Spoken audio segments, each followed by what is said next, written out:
जय जगन्नाथ जय बाबा बराड़ बालुकेश्वर। आज भिडियोटी हूँ मानसिक कहीं पूरण हेलानी जानी कम पूरण हेलानी आउ कहीपर कम पूरण हेलानी से लगी मुझे आपण पाखु छोट गोटे भिडियो मानसिक कहीं पूरण हेला ना बहुत दिन पर बहुत मास 2-4 मास चलीगला 3 मास चलीगला 5 मास चलीगला हेले मानसिक पूरण हेलानी कहीं हेलानी जानी जदि जानी ना जानतु देखंतु प्रायतः भाई भौणी माने मानसिक करदे आसिला परे गोटे जिनस नीति नियम नहीं कौन ना सी किछि मानि नथिबे कौन पियाज रसुण खाई देथिबे अन्य घरे आउ कोडे जाइथिबे बंधु बांधव घर से माने कहिले आउ टिके खाई दे जाओ सी आउ कथा काटी परिबेनी खाई देबे एइटा गोटे हमर मानिबार कथा होउची कोन ना आमे ते साउंड कम दउ ना टिके साउंड कम दे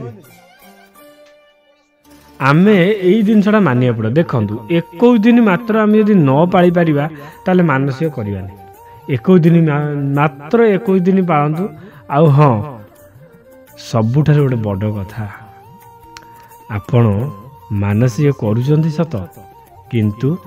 गोटे जिनस मन को आणतु नाही से जिनसटी कौन ना बाबा आम कथा शुणु नाहंती जदि तो शुणु नाहंती आपण माने एई सब काम करंतु ना सोमवार जांतु शिव मंदिर जाहंतु किंबा डेली जाहंतु शिवंक मस्तक रे क्षीर चढ़ांतु बेलपत्र चढ़ांतु जल चढ़ांतु वृषभ कान एनी टाइम कहतु कि आम डाक टे शुणु प्रभु को कहतु सी टे आम डाक शुणे एति कहतु देखिए निश्चित पूरण हम। आउरी गोटे कथा जिते भी आउचंती आमे आगे वृषभ को टिके उपाय देख ये जो देख मानसिक तो पूरण हेलानी कम मुझे आस्ते आस्ते कहूँ देख प्रथम तो है आशा भरसा उठेदवा द्वितीय पर घर खाईदवा तृतीय भूल भाल भी आम आईंस आईंस खाईदवा किंबा आईंस निजे रोषे करता जदि निजे रोषे कर मोर गोटे नीति नियम मोर गोटे आडभाटाइज शुणु माने मोर गोटे आपण गोटे वार्ता शुणु जदि आम आईंस रांधुंट से गंध आम देह को जाऊँ से जो तेल चिटिके आमरी उपर पड़ुची आमरी मुहर पड़ुची से आप मारा होगला से रही से लगी तमें माने पूरा निराट माने जहाँ नीति नियम पूरा यही नीति नियम रहिले तुम निश्चित रूपे मानसिक पूरण जिते मानसिक पूरण होनी जार सबू नीति नियम पर भी मानसिक होनी से मुझे आपण मैंने अपेक्षा करके रुहतु अल्प अपेक्षा अल्प धैर्य आपणकर कोल भरीज कि मानसिक पूरण हो मोर 100% ग्यारंटी एटा मु 100% ग्यारंटी दूँ जो केबे फेल मारिबनी यदि फेल मारिबो आम घर जाजपुर आसिक मते जहाँ भी कहब सब समय से रही कहीं मु भूल कही से लगी आपण मैंने मते जहाँ कहले आ जब ठीक हो जेबे भी ठीक हो आपण मैंने सेबे भी आम चैनल को लाइक करी सब्सक्राइब करिए जदि न करती मु कहूँ तथापि देख भरोसा विश्वास रख ये जो मानसिकता पूरण हेलानी लगी आप जलाभिषेक कर जो मैंने दूर थी मानसिक कर जलाभिषेक कर कहीं ये होती विख्यात ठाकुर जहाँ कहती मानसिक ठाकुर बराड़ बालुकेश्वर होती मानसिक ठाकुर है कि आउ सी होती बाली उत्पन्न होते बराड़ बालुकेश्वर तांकर प्रिय हूँ जल जल अभिषेक माने जल गाधुआ 108 गरा जल से गाधेबे एति शांति भोग कर कि न कर सेगुरा किसी असुविधा नहीं फूल चढ़ाओ न चढ़ाओ सेगुरा भी किसी असुविधा नहीं किंतु जल अभिषेक टे कर जल अभिषेकटा कले देखिए निश्चित आपणकर फलप्रद हम जदि जल अभिषेक न करथिबे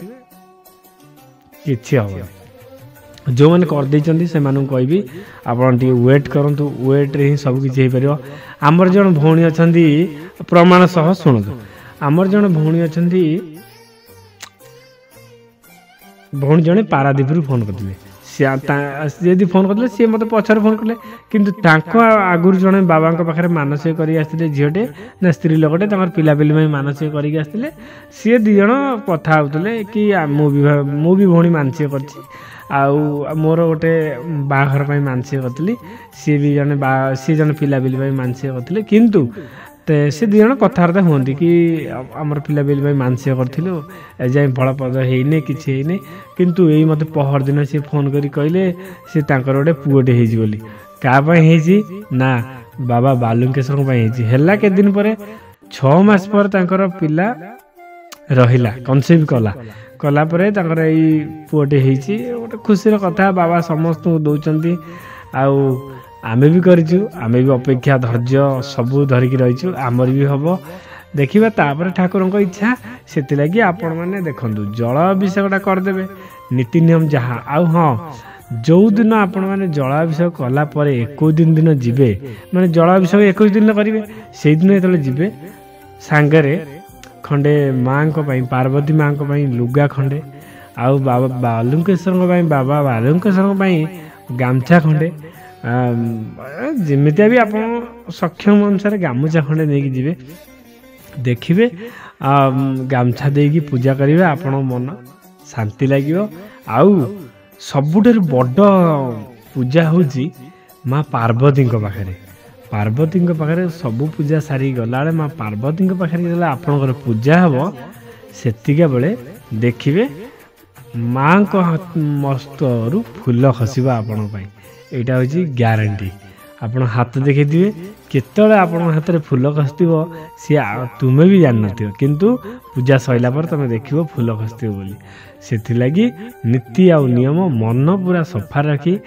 ନିର୍ମଳ ମନରେ ବାଲୁଙ୍କେଶ୍ୱରଙ୍କୁ ଡାକ, ମା ପାର୍ବତୀଙ୍କୁ ଡାକ, ଦେଖିବ ସିଏ କେବେ ବି ତୁମକୁ ଖାଲି ହାତରେ ଫେରେଇ ଦେବେନି। ଏତିକି ହେଉଛି ମୋର ବାର୍ତ୍ତା ଆଜି ପାଇଁ। ମାନସିକ ଯଦି ନ ପୂରଣ ହେଉଛି ତାହେଲେ ଦେଖନ୍ତୁ, ଯଦି ମାନସିକ ପୂରଣ ହେଇଯାଉଛି ତ ବହୁତ ବଢ଼ିଆ କଥା, ଯଦି ପୂରଣ ହେଇନି ତାହେଲେ ଏଇ ଉପାୟଟି କରନ୍ତୁ, ନିଶ୍ଚିତ ପୂରଣ ହେବ, 100% ଗ୍ୟାରେଣ୍ଟି। ଆଉ ଠାକୁରଙ୍କ ଉପରେ ବିଶ୍ୱାସ ଆଉ ଭରସା ରଖିବେ, ଜଳ ଅଭିଷେକ କରିବେ, ନନାମାନଙ୍କୁ ଖୁସି କରିବେ। ଖୁସି ମାନେ କ'ଣ, ତାଙ୍କ ମନରେ କେବେ ଦୁଃଖ ଦେବେନି। ମାନସିକ ଆମେ କରିବା, ସିଏ ଯଦି ମାଗିଲେ 2100 କିମ୍ବା 1500 କିମ୍ବା 1000, ଆମେ ଯଦି ତାଙ୍କ ସହିତ ବାର୍ଗେନିଂ କରିବା ପଇସା ପାଇଁ, ମୋ କହିବା କଥାଟି ହେଉଛି ନନା ଆମ ପାଖରେ ଏତିକି ଟଙ୍କା ଅଛି, ନନା ଆମକୁ ଆଉ ଗୋଟେ କାମ କରନ୍ତୁ, ଏତିକି ଟଙ୍କା ରଖନ୍ତୁ, ଆମର ମାନସିକ ପୂରଣ ହେଇଗଲେ କିମ୍ବା ଆମ କତିରେ କେତେବେଳେ ପଇସା ହେଲା ଆମେ ନିଶ୍ଚିତ ପଠାଇଦେବୁ, ଏଇ କଥାଟି କହିଲେ ସେ ନିଶ୍ଚିତ ରଖିବେ। କିନ୍ତୁ ଆମେ ଯଦି ତାଙ୍କ ସହିତ ଯୁକ୍ତି କରିବା, ଆମ ମନ୍ଦିରରେ ସେତିକି, ଏଠି ସେତିକି ମାନସିକ ବସେଇଦେବୁ, ଏତେ ଟଙ୍କା ନେବ, ଆମର ଦରକାର ନାହିଁ, ଆମେ ସେମିତି ଡାକିଦେବୁ, ଠାକୁର କ'ଣ ଶୁଣିବେନି, ଏମିତି କହିବନି। କାହିଁକିନା ନନା ହିଁ ଆମ ପାଇଁ ପୂଜା କରୁଛନ୍ତି, ତାଙ୍କ ମନରେ ଯଦି ଆମେ କଷ୍ଟ ଦେବା ତାହେଲେ ସେ ପୂଜାରେ କୌଣସି ପ୍ରକାର ମୂଲ୍ୟ ରହିବନି। ଆମେ ଯାହା ବି ଦେଉଛୁ ଠାକୁରଙ୍କ ପାଇଁ ଦେଉଛୁ, ସେଥିଲାଗି କିଏ ବି ଓରିଟି ହେବନି କିମ୍ବା ଟେନସନ୍ ହେବନି। ସ୍ୱଇଚ୍ଛାରେ ଯେତିକି ପାରିବେ ସେତିକି ବାବାଙ୍କୁ ଦିଅନ୍ତୁ, ଦେଖିବେ ନିଶ୍ଚିତ ରୂପେ ଫଳପ୍ରଦ ହେବ। ଆଜି ଭିଡ଼ିଓରେ ଏତିକି, ପୁଣି ଏକ ଭିଡ଼ିଓ ନେଇ ଆପଣଙ୍କ ସାମ୍ନାକୁ ଆସିବି ଆଉ ଏକ ଭିଡ଼ିଓରେ। ସେତିକି ବେଳ ପାଇଁ ମୋତେ ବିଦାୟ ଦିଅନ୍ତୁ, ରହିଲି। ଜୟ ଜଗନ୍ନାଥ, ଜୟ ବାବା ବରାଳ ବାଲୁଙ୍କେଶ୍ୱର।